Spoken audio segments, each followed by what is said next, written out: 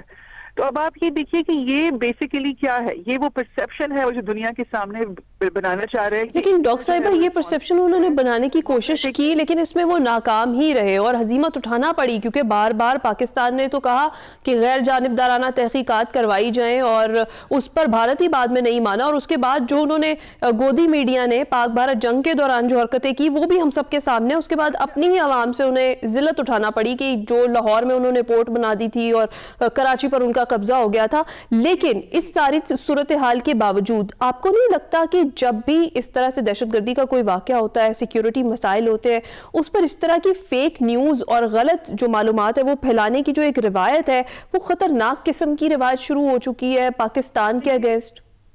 جی دیکھیے، یہ خطرناک روایت ابھی نہیں سٹارٹ ہوئی. میں آپ کو بتا رہی ہوں 1971 کی جنگ میں، اس زمانے میں سوشل میڈیا نہیں تھا.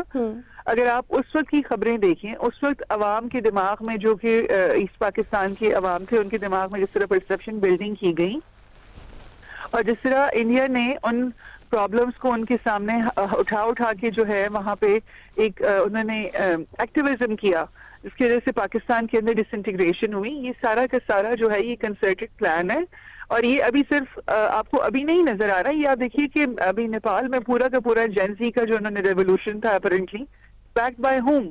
By India. LTTE کا جو پورا ایک ٹیرر اسپانسر گروپ تھا اور ڈس انٹیگریٹ کرنا چاہ رہا تھا سری لنکا کو، بیکڈ بائی ہوم؟ انڈیا. آپ یہ دیکھیے کہ ان کے ٹیرر آؤٹ فٹس جو ہیں، را جو ہے وہ اپنے ڈیتھ جاب جو ہے ویسٹ میں بھی کر رہی ہے سیکریٹریز کے خلاف. تو آپ یہ سمجھ لیجئے کہ یہ کوئی نیا فینومینا نہیں ہے، کیونکہ ٹیکنالوجیکل ایڈوانسمنٹ ہو گئی ہے اور اب لوگوں کو بہت زیادہ جلدی ایکسیس ہو گئی ہے انفارمیشن کی، تو وہ غلط کو صحیح سے فوراً سے جو ہے. آپ درست فرما رہی ہیں. ڈاکٹر صاحبہ ذرا ساتھ ہی موجود رہے گا، اسی معاملے میں ایک امپورٹنٹ اپڈیٹ بھی ہوئی ہے، وہ شامل کر لیتے ہیں پہلے، پھر اس پر بات کرتے ہیں. بونڈائی بیچ پر حملہ آوروں کے بھارتی ہونے کے مزید جو شواہد ہے وہ سامنے آنے لگے ہیں، اور آسٹریلوی وزیر خارجہ کا بھارتی ہم منصب سے رابطہ ہوا ہے. بونڈائی بیچ پر حملے کے حوالے سے بات چیت کی گئی ہے، اور آسٹریلوی حکام کا یہ کہنا ہے بھارتی وزیر خارجہ نے آسٹریلوی حکام سے ہر قسم کے تعاون کی یقین دہانی کروا دی ہے. آسٹریلوی وزیر خارجہ کا بھارتی ہم منصب سے یہ رابطہ ہوا ہے اور بونڈائی بیچ پر حملے کے حوالے سے بات چیت کی گئی ہے. آسٹریلوی حکام اس چیز کا دعویٰ کر رہے ہیں اور بتایا یہی جا رہا ہے کہ بھارتی وزیر خارجہ نے ہر قسم کے تعاون کی یقین دہانی کروا دی ہے. ڈاکٹر صاحبہ کیا کہیں گی آپ؟ یہ ایک اور امپورٹنٹ اپڈیٹ ہے، کیونکہ پہلے یہ صرف قیاس آرائیوں سے ہمارے ساتھ جوڑ رہے تھے اس واقعے کو، اب ہر چیز جو ہے وہ ثابت کر رہی ہے کہ ان دونوں کا تعلق جو تھا وہ انڈیا سے تھا. دیکھیے میری بات سمجھیے، آپ انڈیا کے اندر بہت زیادہ اینٹی مسلم پالیسیز ہیں، لیجسلیشنز ہیں، ان کی گورنمنٹس جو ہے بہت زیادہ اینٹی مائنورٹی تو ہیں ہی صحیح، لیکن ان کا فوکس مسلمانوں پہ ہوتا ہے زیادہ، ان کو ٹارگٹ کیے رکھتے ہیں. تو آپ یہ سمجھ لیجئے کہ جو زیادہ تر وہاں پہ ٹیرر انسیڈنٹس اور ان چیزوں میں انوالوڈ ہے، وہاں کی ہندو پاپولیشن کا نام آتا ہے. لیکن اگر ہم دوسری طرف دیکھیں تو وہاں کے مسلمان شاید ریڈیکلائزیشن کی طرف زیادہ جانے کے لیے پرون ہے، کیونکہ ان کی گورنمنٹ ہندو سپریمسسٹ ہے، وہ ان کو کارنر کیے رکھتی ہے. تو میں بھی مسلمان زیادہ ریڈیکلائزیشن کی طرف چلے جائیں، کیونکہ میں نے اس کے اوپر ایک ریسرچ کی ہوئی تھی جس کے تحت میں یہ آپ سے شیئر کر رہی ہوں. تو ISKP میں اور یہ جو انٹرنیشنل ٹیرر آؤٹ فٹس ہیں، ملیٹنٹ گروپس ہیں، پراکسی گروپس ہیں، ان سب میں سوشل میڈیا کے تھرو جو ریکروٹمنٹ کا پروسیس ہوتا ہے اس میں انڈینز کی بہت بڑی پرسنٹ شامل ہوتا ہے. آپ درست فرما رہی ہیں. ایک اور بھی چیز ہے ڈاکٹر صاحبہ، دوسرا پہلو یہ ہے کہ جس طریقے سے فلسطین کے مسلمانوں پر اسرائیل ظلم و ستم ڈھا رہا ہے، وہاں نسل کشی کر رہا ہے، تو وہاں پر تو عالمی میڈیا اور یہ جو سوشل میڈیا پلیٹ فارمز ہیں بالکل خاموش تماشائی بنے ہوئے ہیں، خاموش ہی رہتے ہیں.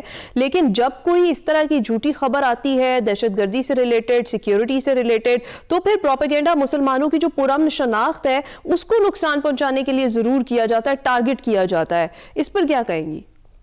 دیکھیے یہ بھی معاملہ میرے نظر میں پرانا ہو چکا ہے. بٹ دی تھنگ از کہ آپ دیکھیے جو بھی جوز ہیں اور جن کو جو صحیح مائنڈ سیٹ رکھتے ہیں, جو زائنسٹ جو ہے اس کا شکار نہیں ہوئے, وہ یہی سمجھتے ہیں کہ جو ان کی گورنمنٹ کی پالیسیز ہیں بیسیکلی یہ ان کو سیف بنا دیتی ہیں. یہ بیسیکلی دیکھیے انڈیا میں انڈین گورنمنٹ نے بہت زیادہ اسرائیل کے ساتھ اناپولوجیٹکلی وداؤٹ اینی کنڈیشن سپورٹ رکھی ہے سارے عرصے میں, اور کنڈیم بھی نہیں کیا جینوسائیڈ کو. تو بیسیکلی آپ یہ بھی دیکھ سکتی ہیں کہ یہ ایک وہ ریئیکشن بھی ہو سکتا ہے جو انڈیا کی مسلمانوں کا اپنی گورنمنٹ کے خلاف ہے. ایک یہ پوائنٹ بھی ہے. دوسرا یہ ہے کہ اسرائیل کی اپنی گورنمنٹ کا بھی اس میں ہو سکتا ہے, لیکن میں یہ سمجھتی ہوں ذاتی اعتبار میں کہ گورنمنٹ جو بھی کر رہی ہیں, ایسے انسیڈنٹس جو ہوتے ہیں یہ اس کاز کو کمزور کر دیتے ہیں جو کہ جس کے لیے ہم سب جو ہے کوشاں ہیں اور جس میں ہم سب کا یقین ہے. ایسے کسی بھی انسان کو جو ہے اس پہ حملہ کرنا جو کہ سویلین ہے, جس کا انٹرنیشنل پالیٹکس سے اور نیشنل پولیٹیکل پالیسیز سے کوئی تعلق نہیں ہے, رائٹ, میں اس کو غیر انسانی سمجھتی ہوں, چاہے وہ جس بھی مذہب کا انسان ہو. ٹھیک ہے, بالکل ٹھیک ہے. بہت شکریہ ڈاکٹر مریم فاطمہ صاحبہ ہمارے ساتھ موجود تھیں. بونڈائی بیچ واقعہ جو ہے اس پر مزید جو پیش رفت سامنے آئی ہے اس پر ہم بات کر رہے تھے. ابھی بریک پر جائیں گے.